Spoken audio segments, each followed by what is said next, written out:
The steamer Merle M McCurdy is one of the oldest bulk carriers sailing the 1983 season on the Great Lakes. Launched at Ecorse, Michigan in 1910 by the Great Lakes Engineering Works as the William B. Dixon to carry iron ore for the Pittsburgh steamship fleet, she now flies the flag of the Kinsman Lines and is a grain carrier.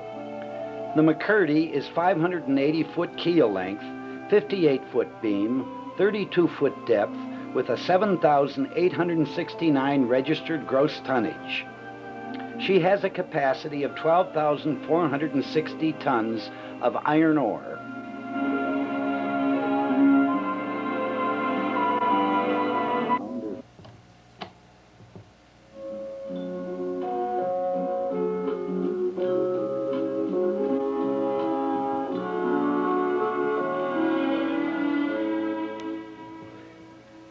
Here we see the McCurdy downbound with a load of grain out of Duluth at Sault Ste. Marie, Michigan, August 1982. She is about to make the downbound pier prior to entering the Soo locks. She'll have her deckhands over shortly and wire herself down the dock.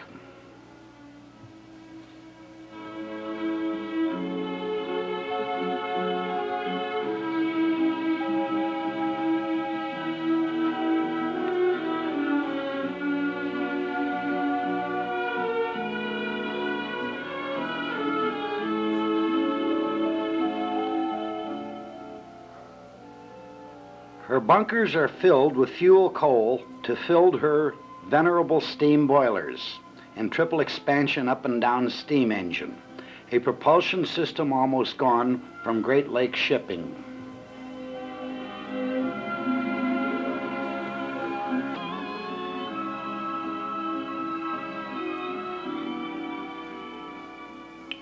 It is July 1983, and we find the McCurdy at Buffalo, New York, unloading her grain cargo at the Cargill elevator just upstream of the Ohio Street Bridge.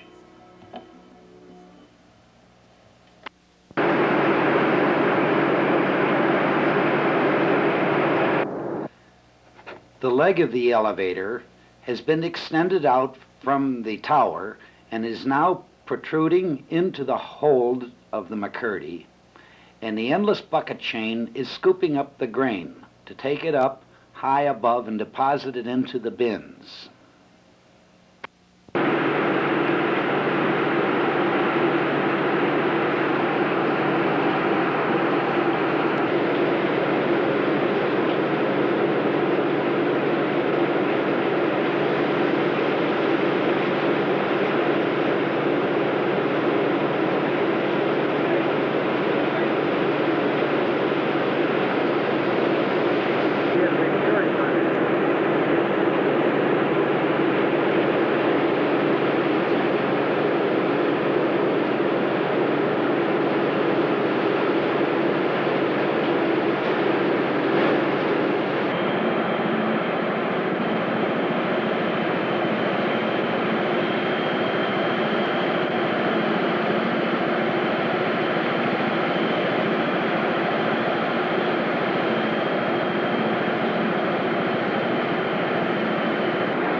Here we see one of the compartments of the McCurdy's hold, number 3 compartment.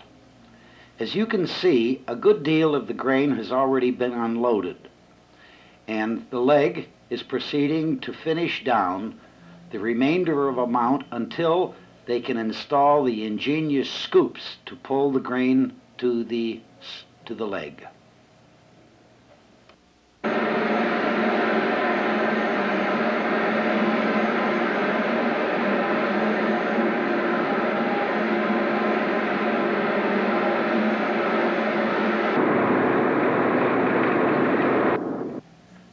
The leg has been temporarily lifted out of the hold in order to shift the boat. Here you can clearly see the buckets on the endless bucket chain that rotate to lift the grain out of the cargo hold.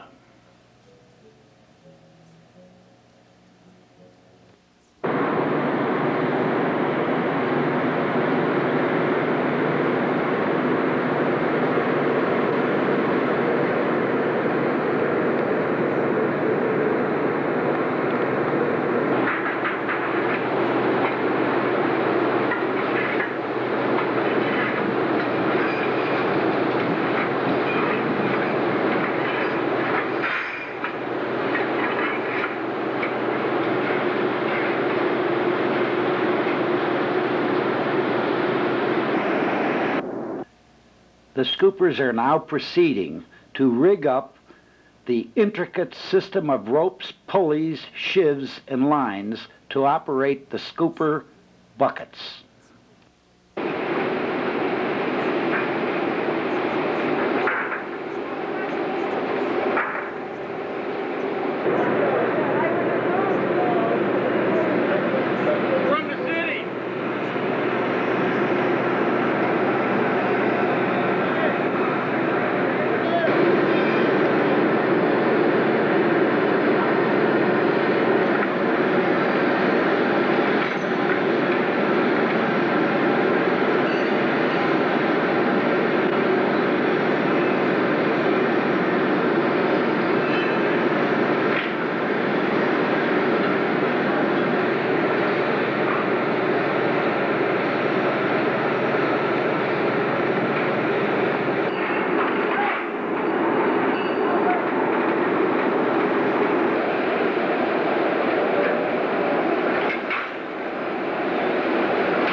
These scoops are operated by men standing on the side tank tops who pull on light lines which operate a windlass mechanism which in turn pulls the scoops back and forth, dragging the grain to the leg.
The intricate, complicated system of ropes and lines resembles an animated spider web. Only a grain scooper could possibly understand how to set this system up and operate it properly. Here you see the control lines that pass over shivs and up into the elevator tower, and the windlasses which turn to pull and pull forward and reverse the scoops traveling longitudinally up and down the cargo hold.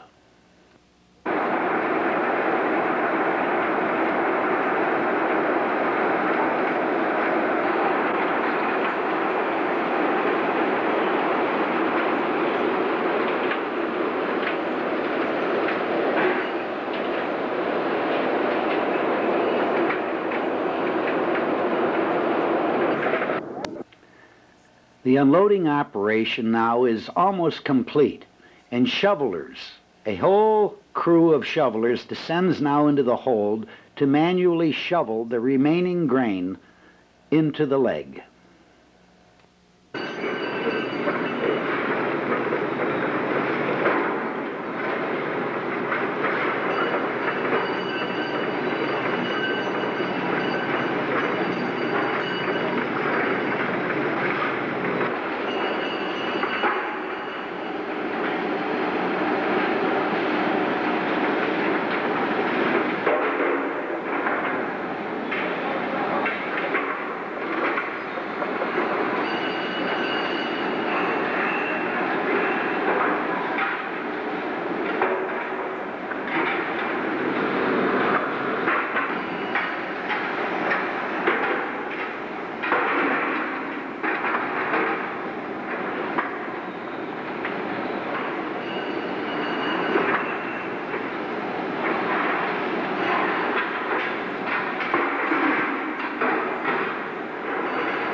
There is no longer enough grain remaining on the cargo hold deck to continue using the rope-operated scoops. So the scoopers now all grab their shovels and in perfect sequence shovel the remaining small amount of grain into the endless bucket of the leg. It's really quite a mystery to me how they don't strike each other's shovels in the shoveling motions. Perfect coordination.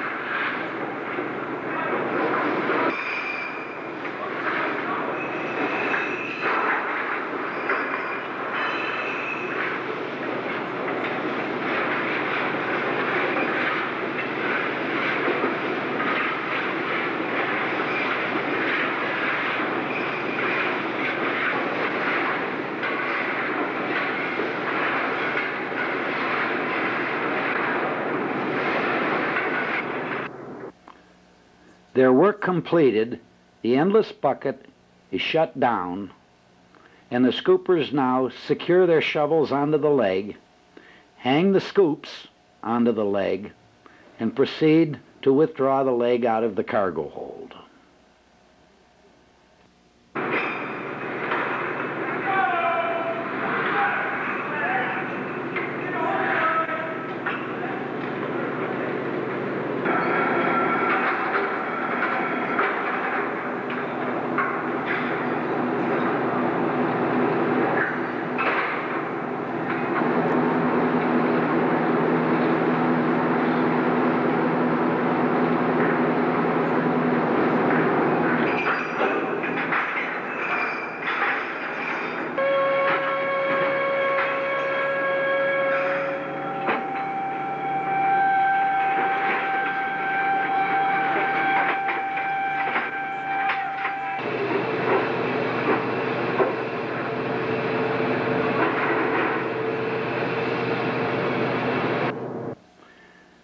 The unloading of the McCurdy now finished, the scoopers one by one climb from the spar deck onto the elevator leg to await another ore boat in with a load of grain to repeat their time-honored operation.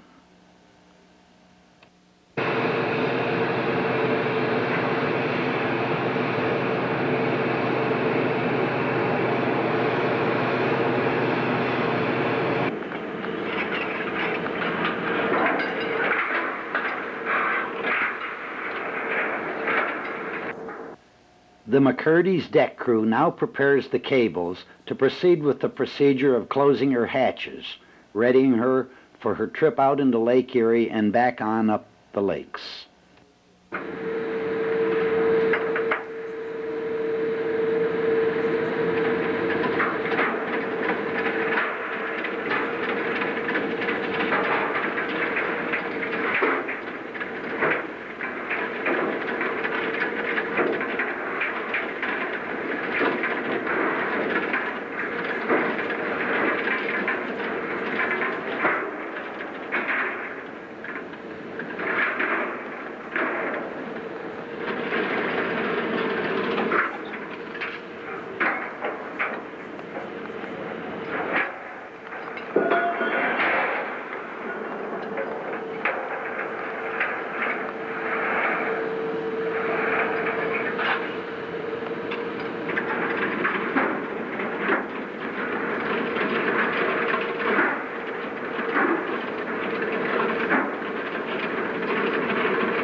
hatches are opened and closed by a small steam deck winch located outboard on the gunnels of the McCurdy's spar deck.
Ready to leave the dock, the McCurdy has now cast off her lines and is winding up her mooring lines on the number 1 and 2 forward winches.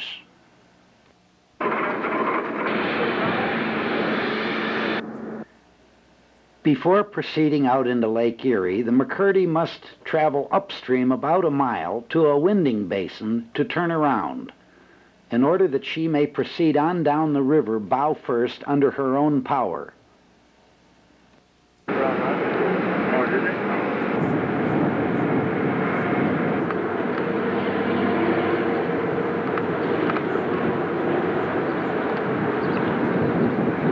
About 125 feet.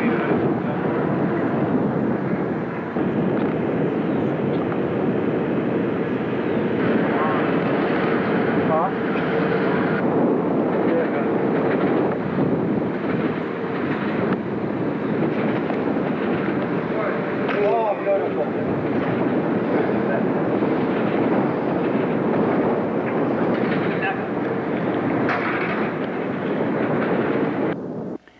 In the winding operation, she plays out a line approximately 1,500 feet long and secures the line to a bollard on an old abandoned grain dock just short of the winding basin, where she will wind herself around. Off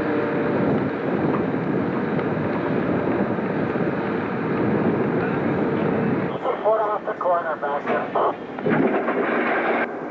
She drops her anchor to act as a drogue in the turning operation. Her bow secured by the long line and the drogue anchor, her engines are put ahead, and with hard right rudder, her stern is brought about, turning her slowly in the turning basin. The long bow line is now very tenderly winched in, pulling her